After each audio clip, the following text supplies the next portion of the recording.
Hello everyone, hope you all are doing good. I just wanted to make this quick video about Lord Ganesha. As kids, probably the first divine energy that we all connected to was Lord Ganesha. And there is a very beautiful hymn in Tamil, it's called Skanda Guru Kavacham. And in that, Lord Ganesha is addressed as Kali Yuga Varadane, the one who is capable of giving boons in Kali Yuga. Worshipping Lord Ganesha is of utmost importance in this time period. And we all know that even before we chant mantras, we always chant the Ganesh mantra first and then we proceed. And same thing, like when you do any puja, homa, we always worship Lord Ganesha first before we even move towards the next step.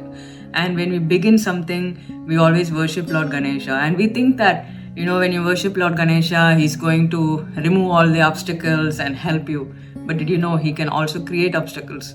Say for example, you begin something and the time is not right. He can actually create obstacles so you don't end up doing something at the wrong time. And say your time is right, then he will make sure that he brings success by removing all the obstacles. And astrologically, Lord Ganesha is connected to the planet Ketu. And whenever you're going through a Ketu Mahadasha or Ketu Antardasha, or a tough Ketu transit, or you have a badly placed Ketu in your chart, it's always advised to worship Lord Ganesha. Similarly, for Rahu, we worship Goddess Durga, and for Ketu, we worship Lord Ganesha.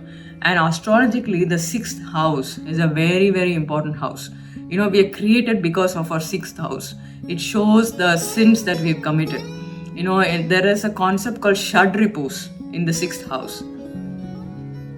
So the Shadripus, or the six internal enemies, are desire or kama, which is lust, krodha, which is anger, lobha, which is greed, moha, which is delusion, mada, which is pride, and matsarya, which is jealousy.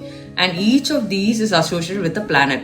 Like kama or lust is Venus, anger or hatred is Mars, greed, being miserly, narrow-minded, it's all Saturn, delusion is Ketu, pride and being stubborn is Rahu, envy or jealousy is Mercury.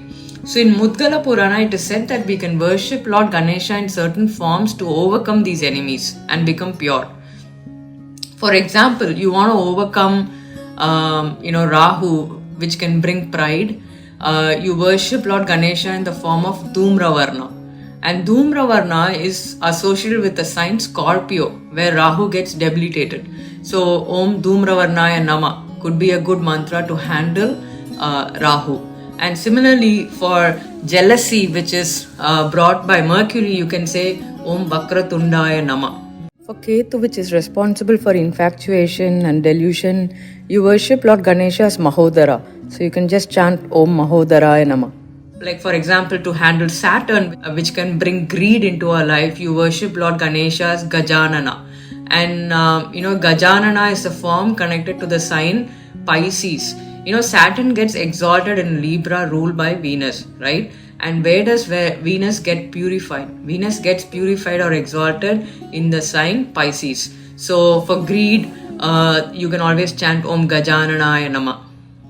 And for anger, which is the main problem caused by Mars, you worship Lord Ganesha as Lambodara. So you can say Om Lambodaraya Nama, right?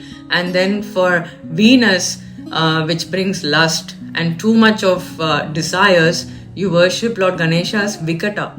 And this Vikata form of Lord Ganesha is connected to the sign Virgo. And we all know that Venus gets debilitated in the sign Virgo. Another thing is Lord Krishna says in the Bhagavad Gita that there are 3 gates leading to the hell of self-destruction for the soul, which are lust, anger and greed.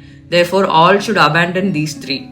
This is what Lord Krishna says in Bhagavad Gita. So, among the 6 Shadripus, the 3 which are kama or lust, Venus, krodha or anger, Mars, and lobha or greed, which is Saturn, are of utmost importance to be cleansed. Hope this was useful for you. Actually I've made this as a blog post as well. So in case, you want to go and read it again, you can always visit blog.cosmicinsights.net and read more. Like I said, there's a great book called Loving Ganesha, and then there's Mudgala Purana where you can read more about Lord Ganesha. Take care. Bye.